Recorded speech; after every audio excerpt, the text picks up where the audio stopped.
Hello students, I hope आप लोग सभी अच्छे होंगे। आज हम डिस्कस करेंगे गुड्स एंड सर्विस टैक्स के आगे। पिछले लेक्चर में हमने जो है डुअल जीएसटी मॉडल और टाइप ऑफ जीएसटी के बारे में पढ़ा था। और डुअल जीएसटी मॉडल में हमने पढ़ा कि इन जो है डुअल जीएसटी मॉडल वो मॉडल है जहाँ पे सेंट्रल गवर्नमेंट और स्टेट गवर्नमेंट दोनों ही टैक्स लेवी एंड कलेक्ट करती हैं एक साथ। और फर्दर हमने देखा कि इस डुअल जीएसटी मॉडल की वजह से टैक्सेस को क्लासिफाई किया गया है सप्लाई के बेस पर पे, नेचर ऑफ सप्लाई के बेस पे क्लासिफाई किया गया है। और नेचर ऑफ सप्लाई में इंटर स्टेट सप्लाई और इंट्रा स्टेट सप्लाई दो तरह की सप्लाई बताई गई हैं जीएसटी में। और इंट्रा स्टेट सप्लाई के केस में जीएसटी जो है एसजीएसटी और सीजीएसटी, और यूनियन टेरिटरी के केस में यूटीजीएसटी और सीजीएसटी के रूप में क्लासिफाई किया गया है। वहीं इंटर स्टेट सप्लाई सप्लाई जो एक स्टेट से दूसरे स्टेट के लिए होती है, उसके लिए आईजीएसटी जो है एप्लीकेबल किया गया है। आज की क्लास में हम डिस्कस करेंगे कि जो है जो टॉपिक आज हम कवर करेंगे उसमें सबसे पहला टॉपिक होगा concept of supply, definition of business and person. तो चलिए स्टार्ट करते हैं। जैसा कि हम जानते हैं कि जीएसटी जो है एप्लीकेबल होता है सप्लाई पर, गुड्स या सर्विस की सप्लाई पर। लेकिन इसके पहले जो है कौन से ऐसे इवेंट थे जिसके आधार पे किसी गुड्स या सर्विस को टैक्सेबल किया जाता था। तो उसके लिए हमें पढ़ना है टैक्सेबल इवेंट की टैक्सेबल इवेंट क्या है, कौन सी घटना यानी कौन सी ऐसी घटना होगी जिस घटना के बाद हम ये कहेंगे कि अब हम टैक्स लगाएंगे या टैक्सेबिलिटी जनरेट हो जाएगी। तो व्हाट इज टैक्सेबल इवेंट? तो a taxable event in a law is the event happening of which results in imposition of tax। एक कानून में कर योग्य घटना वह घटना है जिसके होने पर कर लगाने का परिणाम उत्पन्न हो जाता है। यानी कि ऐसी कोई घटना अगर हो जाती है टैक्स जिसकी वजह से टैक्स लगाया जाना जरूरी हो जाता है, तो ऐसी घटना को क्या कहते हैं? टैक्सेबल इवेंट कहते हैं। Taxable event is that event which on it's occurrence activates tax liability.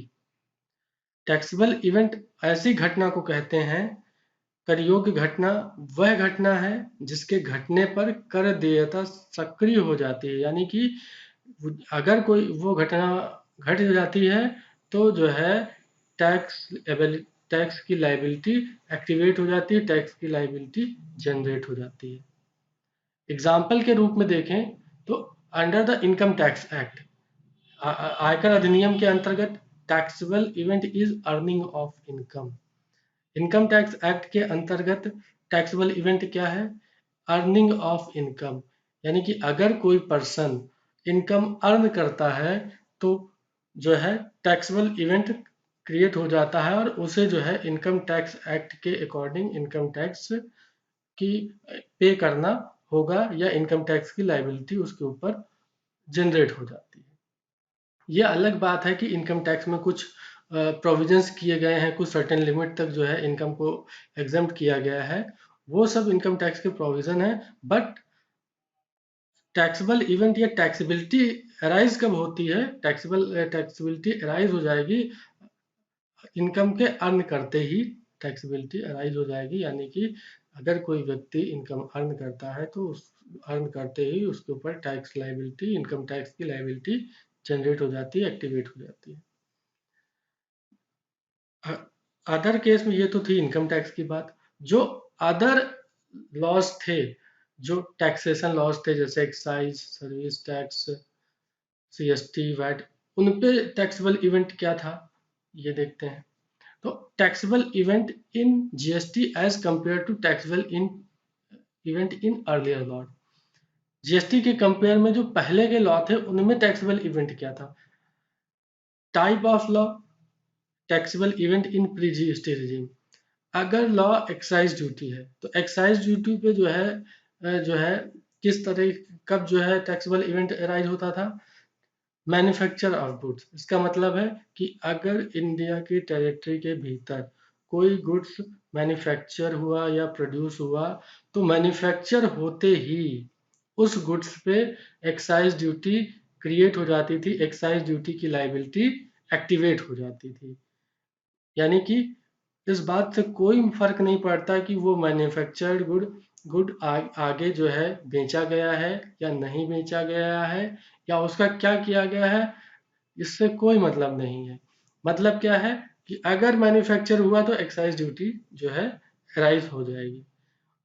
Central sales tax CST के केस में inter state sale of goods, अगर कोई गुड्स एक स्टेट से दूसरे स्टेट में बेचा जा रहा है तो उस केस में सीएसटी जो है सीएसटी एक्टिवेट हो जाती है। यानी कि अगर एक गुड्स एक स्टेट से दूसरे स्टेट बेचा जाएगा तो उस पर सीएसटी लागू हो जाएगा तुरंत ही।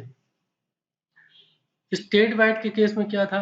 Intra state sale of goods, अगर किसी स्टेट के भीतर कोई गुड्स सेल किया जा रहा है तो उस गुड्स के सेल होने इंट्रा स्टेट यानी विद इन स्टेट के अंदर सेल होने की घटना के होते ही स्टेट वाइड टैक्स जो है वो अराइज हो जाता है और उस पर लागू हो जाता था। सर्विस टैक्स के केस में provision of service, taxable event क्या था? प्रोविजन ऑफ सर्विस, यानी कि कोई सर्विस दी जा रही है, एग्रीमेंट कर लिया गया सर्विस देने का, तो वहां पे उसे प्रोविजन ऑफ सर्विस मान लिया जाता था और सर्विस और उसे प्रोविजन ऑफ सर्विस जैसे ही हुआ, वो इवेंट जैसे हुआ, सर्विस टैक्स एप्लीकेबल हो जाता था। एंट्री टैक्स के केस में अगर हम देखें तो कोई गुड किसी स्पेसिफिक एरिया में जैसे ही एंट्री करता था, ये जैसे ही ये घटना घटती थी जो है एंट्री होने की, एंट्री टैक्स उस पर लागू हो जाता था और एंट्री टैक्स जो है उस पर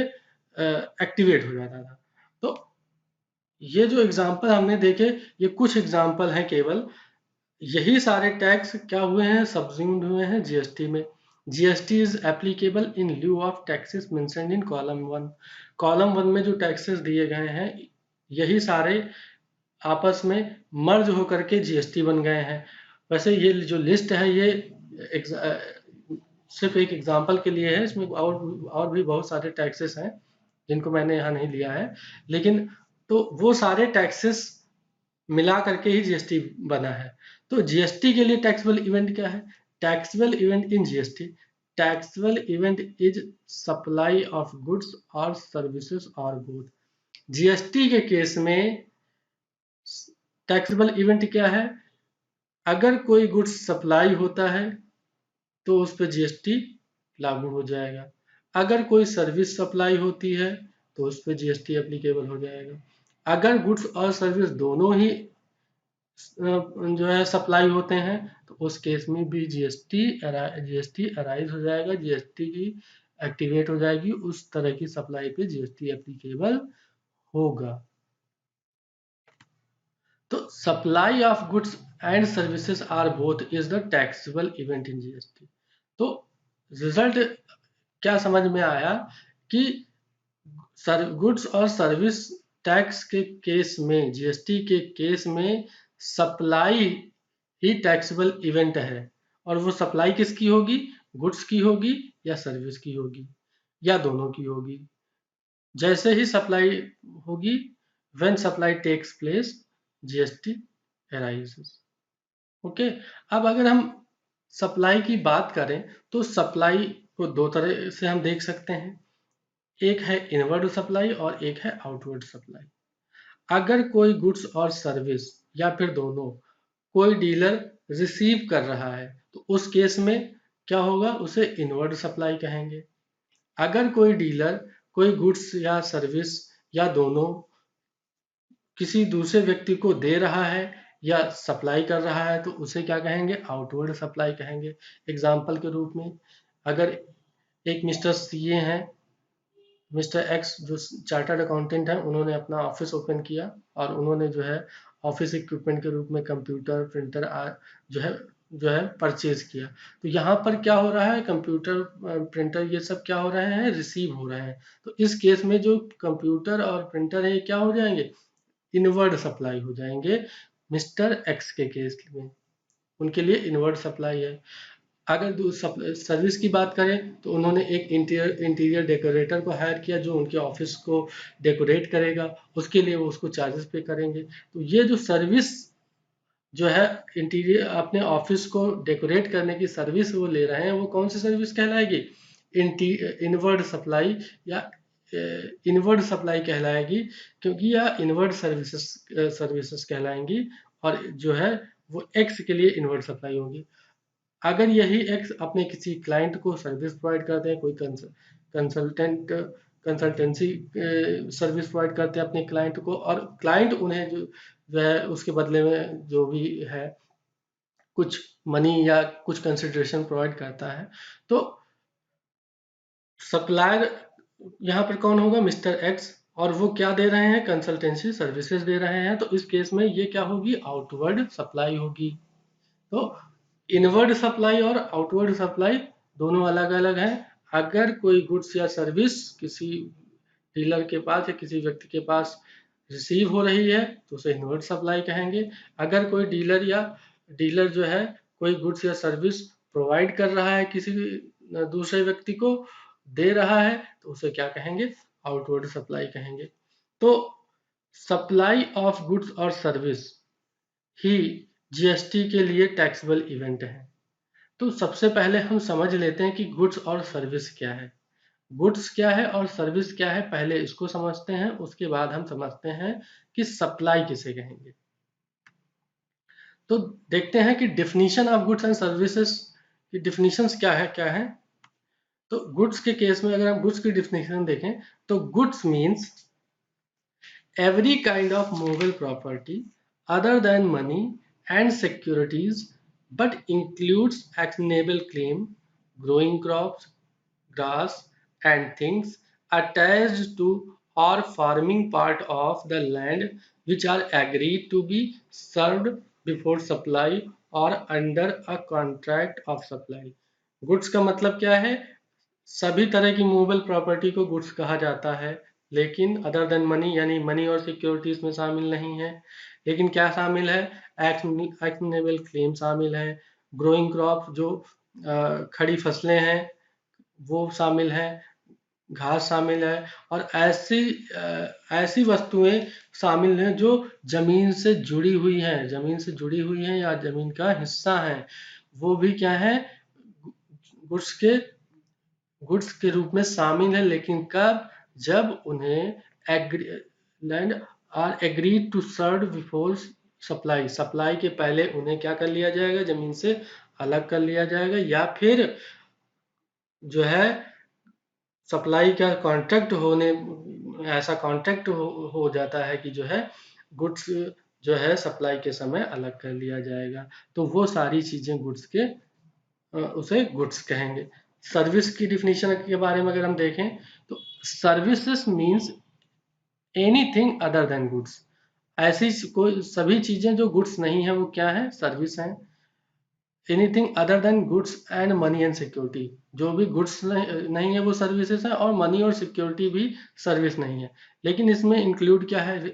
includes activities relating to use of money. ऐसी एक्टिविटी जो यूज ऑफ मनी है वो शामिल है, और its conversion by cash, money का कन्वर्जन कैश में, और बाय एनी अदर मोड या किसी और मोड में किया जा रहा है, फ्रॉम वन फॉर्म, एक फॉर्म से दूसरे फॉर्म में, करेंसी और denomination to another form, currency और denomination for which a separate consideration is charge. इसको आगे हम जो है एक चार्ट से समझते हैं कि गुड्स का मतलब क्या है। गुड्स का मतलब है, goods means every kind of movable property. Her movable property क्या है? गुड्स है। इसमें इंक्लूड क्या है? Actionable claim. एक्शनेबल क्लेम को गुड्स की डेफिनेशन में शामिल किया गया है। और किसको शामिल किया गया है? ग्रोइंग क्रॉप्स, खड़ी फसलों को, घास को शामिल किया गया है, और ऐसी थिंग्स, ऐसी वस्तुएं जो जमीन से क्या है? जुड़ी हुई हैं। थिंग्स अटैच और फार्मिंग पार्ट ऑफ लैंड, जमीन से जुड़ी हुई हैं, which are agreed to be served before supply, और जिनको सप्लाई के पहले अलग करने का जो है सहमति बन गई है, और under a contract of supply, या सप्लाई के कॉन्ट्रैक्ट में ऐसी बात लिख दी गई है कि इन्हें जो है सप्लाई के पहले अलग कर लिया जाएगा। यानी कि मतलब ये है कि जो भी चीजें जमीन से जुड़ी हुई हैं, अगर उन्हें मूवेबल बनाने का एग्रीमेंट कर लिया गया, या जो है उन्हें जो है मूवेबल बना लिया गया है, तो वो भी क्या हो जाएंगी, गुड्स मान ली जाएंगी। लेकिन क्या क्या शामिल नहीं है, every kind of movable property, जिसमें शामिल क्या नहीं है, मनी एंड सिक्योरिटीज। ना तो मनी शामिल है, ना ही सिक्योरिटीज शामिल है। मनी को कहे तो मनी भी मूवेबल होती है और सिक्योरिटीज भी मूवेबल होती हैं, लेकिन मनी और सिक्योरिटीज को जो है गुड्स की डेफिनेशन से बाहर रखा गया है। यानी कि ऐसे ट्रांजेक्शन जो केवल मनी में होते हैं, उन्हें जो है गुड्स नहीं माना जाएगा। सर्विस के बारे में देखते हैं कि सर्विस का क्या मतलब है। Service means anything other than goods. वो सारी चीजें जो गुड्स नहीं है वो क्या है, सर्विस हैं। लेकिन उसमें भी मनी और सिक्योरिटीज को एक्सक्लूड कर दिया गया है। मनी और सर्विस जो है वो सर्विस नहीं मानी जाएंगी। ऐसे ट्रांजेक्शन्स जो मनी या सिक्योरिटीज के लिए होते हैं, उन्हें सर्विस के दायरे में नहीं रखा जाएगा।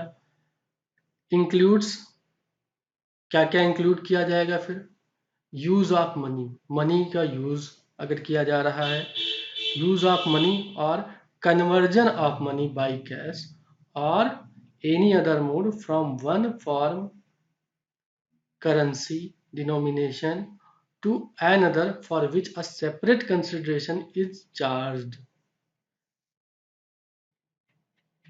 एग्जाम्पल के तौर पे अगर हम समझें कि इसका मतलब क्या है,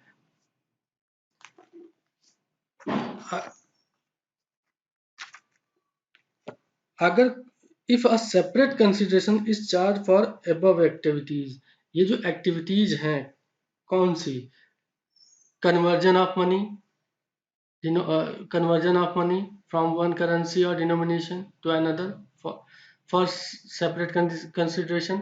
ये जो conversion of money है या यूज ऑफ मनी है, इसके लिए अगर कोई सेपरेट कंसिडरेशन चार्ज किया गया है, तो ये जो चार्ज अमाउंट है, ये सर्विस चार्ज अमाउंट जो है, ये जो है सर्विस माना जाएगा। ऐसी सर्विस प्रोवाइड की जा रही है जिसमें जो है चार्ज लेकर के कैश को चेंज किया जा रहा है या करेंसी को चेंज किया जा रहा है, तो वहां पर इस ऐसी सर्विस को हम सर्विस मानेंगे, और उस चार्ज अमाउंट पे जो है सर्विस टैक्स एप्लीकेबल होगा।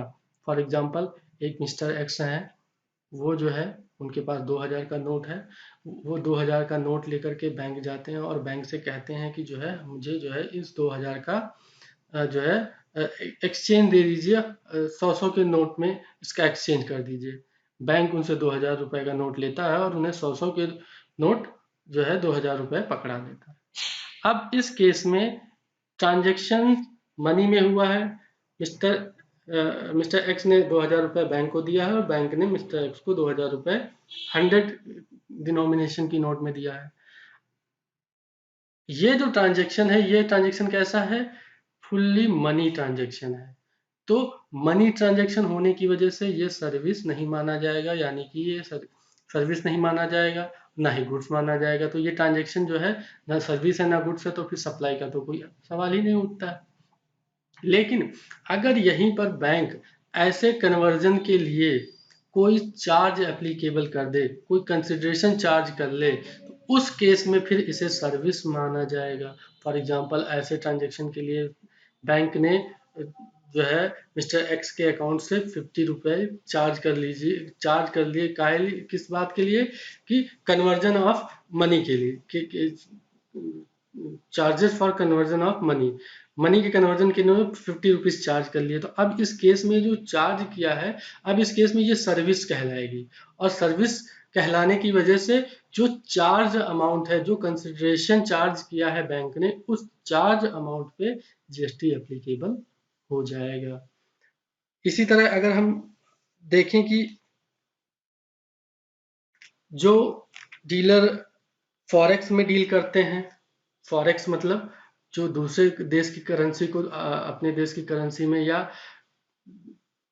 डॉलर को जो है इंडियन रुपी में, या पाउंड को इंडियन रुपी में, या रुपी को पाउंड में कन्वर्ट करते हैं, फॉरेक्स सर्विसेज प्रोवाइड करते हैं, वो क्या करते हैं, वो इस तरह की सर्विसेज के लिए एक एक्स्ट्रा चार्ज कलेक्ट करते हैं कस्टमर से। और चूंकि यहाँ पे भी ट्रांजेक्शन क्या हो रहा है, करेंसी टू करेंसी ही हो रहा है, लेकिन चूंकि इस पे एक सेपरेट कंसिडरेशन चार्ज हुआ है, इसलिए इसे सर्विस माना जाएगा, और चार्ज अमाउंट पे सर्विस टैक्स या सॉरी जीएसटी एप्लीकेबल होगा। उसके बाद बात करें कि फैसिलिटेटिंग और arranging transaction in securities. Securities का अगर ट्रांजैक्शन है, securities are neither goods nor service, securities ना तो गुड्स है ना ही सर्विस है, ये आपने देखा। Consideration received from transfer of securities is not subject to GST. Securities के सेल और परचेज करने के पर, जो सिक्योरिटी का ट्रांजैक्शन अगर सेल परचेज कर रहे हैं मार्केट से, तो ऐसा ट्रांजैक्शन जीएसटी के दायरे में नहीं है। अब सिक्योरिटीज में शामिल क्या क्या है, सिक्योरिटीज में शेयर शामिल है, स्टॉक शामिल है, bond, debenture, debenture stock, marketable securities, ये सारी चीजें क्या है, सिक्योरिटीज अब में शामिल हो जाती हैं। गवर्नमेंट सिक्योरिटीज भी सिक्योरिटीज में ही शामिल हो जाती हैं। तो an activity which is nature of only transfer title by way of sale, redemption, purchase or acquisition of securities on principal to principal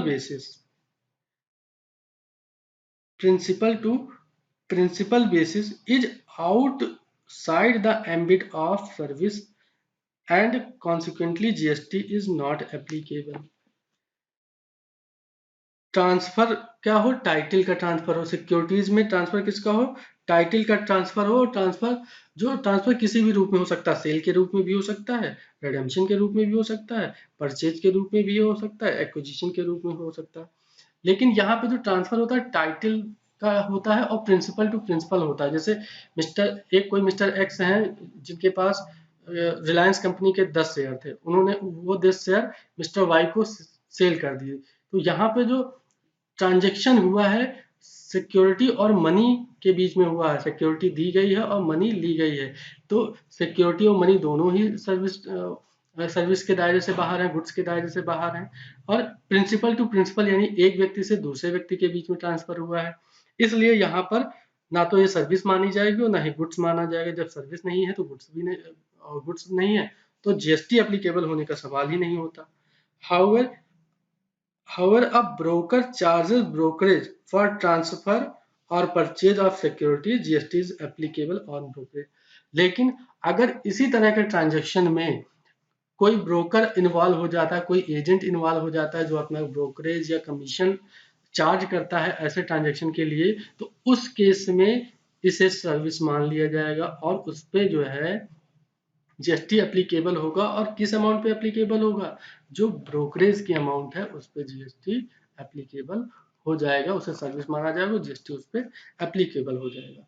तो हमने देखा कि गुड्स क्या है, गुड्स प्रत्येक मूवेबल प्रॉपर्टी को हम गुड्स कहते हैं। हर मूवेबल प्रॉपर्टी जो गुड्स है, एक्शनेबल क्लेम्स भी गुड्स में आते हैं। एक्शनेबल क्लेम्स में की डेफिनेशन जो है शेड्यूल 3 में दी गई है, और उसमें जो है कई सारे एक्शनेबल क्लेम दिए गए हैं, जैसे जो है गैम्बलिंग, बेटिंग, लॉटरी, ठीक है, और इंश्योरेंस क्लेम, ये सारे क्या कहलाते हैं, एक्शनेबल क्लेम्स कहलाते हैं। और इन एक्शनेबल क्लेम्स में जो है सेक्शन 3 में ये कहा गया है कि जो है शेड्यूल 3 में ये कहा गया है कि लॉटरी, बेटिंग और गैम्बलिंग को सप्लाई माना जाएगा, और सप्लाई मान के उन पे जो है जीएसटी एप्लीकेबल कर दिया जाएगा। लेकिन और अदर्स तरह की जो एक्शनेबल क्लेम है, जैसे इंश्योरेंस क्लेम वगैरह हैं, उन्हें जो है जीएसटी के दायरे से एग्जेम्प्ट किया गया है, उन्हें जीएसटी के दायरे में नहीं रखा गया है, तो उन्हें एग्जेम्प्ट किया गया है। तो एक्शनेबल क्लेम में कौन कौन से एक्शनेबल क्लेम जो है जीएसटी के दायरे में आ जाएंगे, only lottery, betting and gambling shall be treated as supply. Okay, तो एक्शनेबल क्लेम, मूवेबल गुड्स, या फिर अगर कोई ऐसा गुड्स है जो जमीन से जुड़ा हुआ है, अगर उस पर एग्रीमेंट हो गया है कि उसे अलग कर लिया जाएगा, या उसे सप्लाई करते समय अलग कर लिया गया है, या मूवेबल बना लिया गया है, तो वो गुड्स है। लेकिन मनी और सिक्योरिटी गुड्स नहीं है। सर्विसेज के केस में जो गुड्स नहीं है और मनी और सिक्योरिटीज नहीं है, वो सभी चीजें सर्विसेज हैं।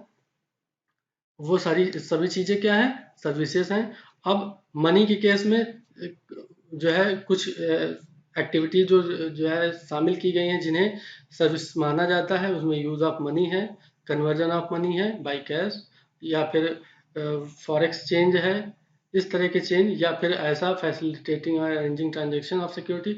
सिक्योरिटी को जो फैसिलिटेट करते हैं, अरेंज करते हैं, वो कौन करते हैं, स्टॉक ब्रोकर करते हैं। तो स्टॉक ब्रोकर जो है उसके लिए ब्रोकरेज चार्ज करते हैं, कमीशन चार्ज करते हैं, तो वो सब चीजें भी सर्विस के दायरे में आ जाती हैं। तो हमने गुड्स और सर्विस को समझ लिया।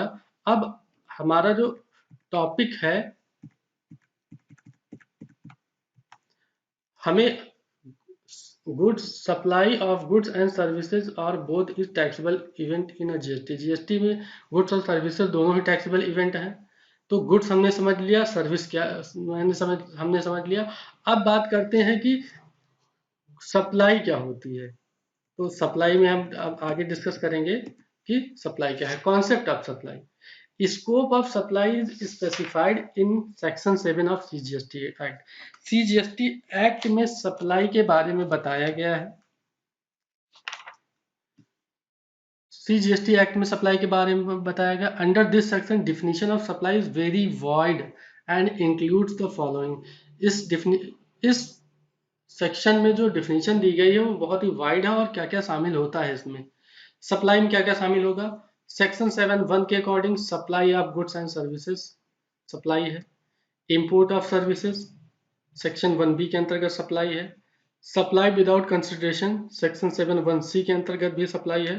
और शेड्यूल सेकंड में कुछ आइटम दिए गए हैं जिन्हें डीम्ड सप्लाई के रूप में बताया गया है कि उन्हें जो है एग्जैक्ट सप्लाई माना गया है। शेड्यूल सेकंड में जो आइटम दिए गए हैं उन्हें डीम्ड सप्लाई के रूप में माना गया। तो हम बात करते हैं सबसे पहले supply of goods and services section 7(1)(a)। तो डिफिनीशन अगर हम ब्रॉडली डिफिनीशन देख लें कि supply of goods and service section 7(1) में क्या डिफिनीशन दी गई है। सेक्शन 1 सब सेक्शन ए, इसमें क्या कहा गया है कि for the purpose of this act the expression supply includes, क्या क्या इंक्लूड किया गया है, all form of supply of goods और सर्विसेज और both such as sale, transfer, barter, exchange, license, rental, lease or disposal made or agreed to be made for a consideration by a person in course of furtherance of business. Subsection B क्या कहता है, import of services for consideration whether or not in the course of furtherance of business. Subsection C क्या कहता है, the activities specified in schedule 1 made or agreed to be made without consideration.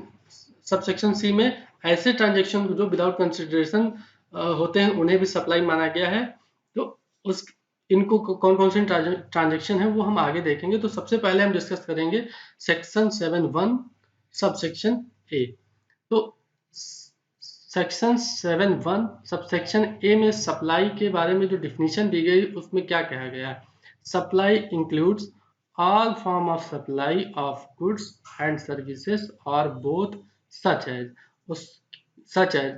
अब यहाँ पे आप डिफिनीशन देखिए कि supply की डिफिनीशन क्या है। सप्लाई मीन्स नहीं कहा गया है, सप्लाई इंक्लूड्स कहा गया है। तो इसका मतलब ये जो लिस्ट, जो एग्जांपल आप देख रहे हैं, जो सेल बार्टर या लिस्ट देख रहे हैं, ये लिस्ट क्या है, सिर्फ एग्जाम्पलरी है, केवल एक एग्जाम्पल है। इसमें और भी बहुत सी चीजें शामिल हो सकती हैं।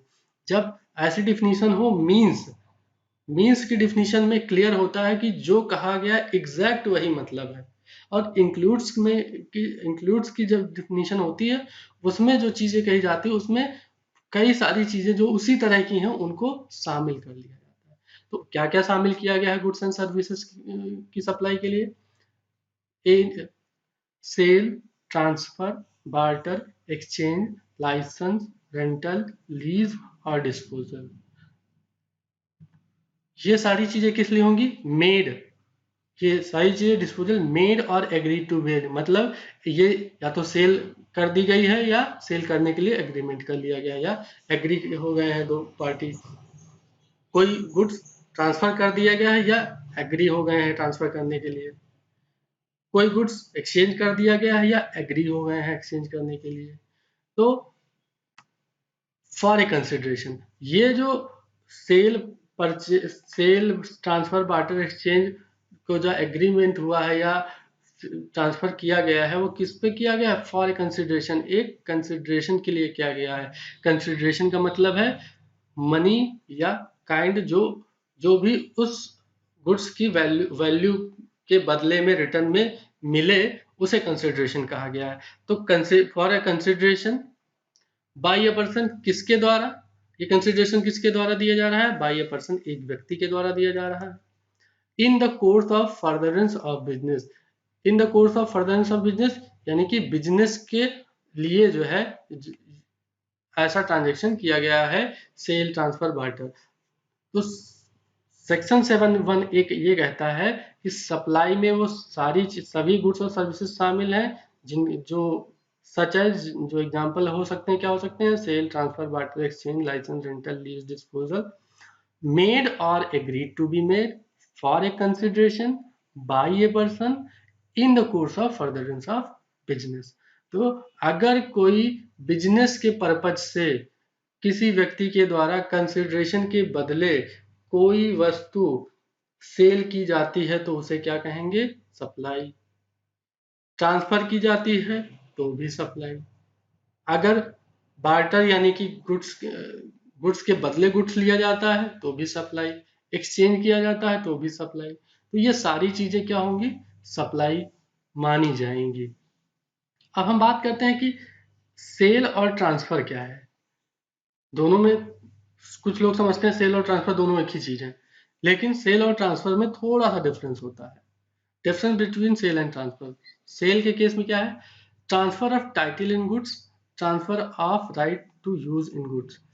सेल उस ट्रांजेक्शन को कहते हैं जिसमें किसी गुड्स के टाइटल का ट्रांसफर हो जाता है, यानी ओनरशिप गुड्स की ट्रांसफर हो जाती है और राइट टू यूज, उस गुड्स को यूज करने का राइट भी ट्रांसफर हो जाता है। तो ऐसे ट्रांजेक्शन को हम क्या कहते हैं? सेल कहते हैं। फॉर एग्जाम्पल, एक मिस्टर एक्स हैं, उन्होंने वो एक मोबाइल खरीदने मार्केट में गए मिस्टर वाई के पास। मिस्टर वाई ने उन्हें जो है मोबाइल दिया और मोबाइल के बदले उन्होंने जो भी मोबाइल की कॉस्ट थी, मान लीजिए 10,000 रुपीज थी, 10,000 उन्होंने पे किया, मोबाइल अपने पास ले लिया। अब यहाँ पर क्या है? मोबाइल का टाइटल यानी मोबाइल की ओनरशिप भी मिस्टर एक्स के पास आ गई और उसको यूज करने का राइट भी मिस्टर एक्स के पास आ गया। तो इस केस में इसे क्या कहेंगे? सेल कहेंगे। ट्रांसफर क्या होता है? Transfer of right to use in goods. Transfer के केस में केवल गुड्स को यूज करने का राइट ट्रांसफर होता है, ना कि पूरा का पूरा ना कि ओनरशिप गुड्स की ट्रांसफर होती है।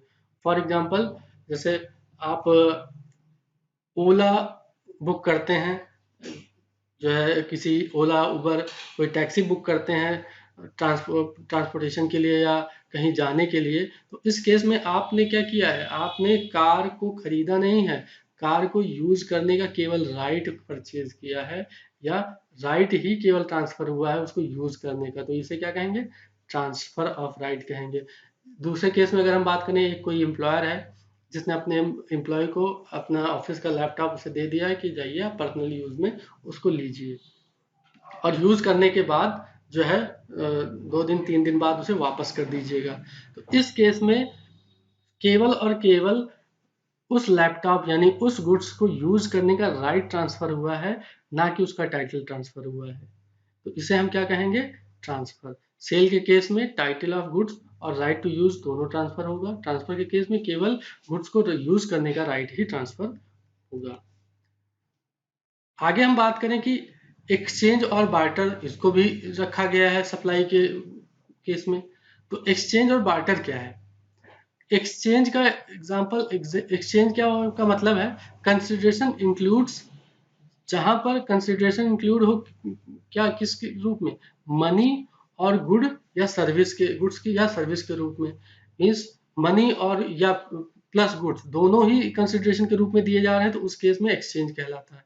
फॉर एग्जाम्पल, मिस्टर एक्स के पास वन प्लस का एक मोबाइल था, वो एक शॉपकीपर के पास गए, उन्होंने जो है एक एप्पल का आईफोन परचेज करना चाहा। उन्होंने शॉपकीपर से पूछा कि ये एप्पल का आईफोन कितने का है। उसने बताया कि ये एप्पल का आईफोन आपको वो 1 लाख रुपए का पड़ेगा। तो उन्होंने कहा कि मेरे पास एक पुराना वन प्लस का मोबाइल है, आप इसे एक्सचेंज कर लीजिए। तो अगर मैं अपना मोबाइल पुराना मोबाइल फ़ोन भी आपको दे दूँ तब ये कितने का पड़ेगा, उन्होंने पूछा मिस्टर एक्स ने। तो शॉपकीपर ने कहा कि सर ये जो है आपको 80,000 में पड़ जाएगा।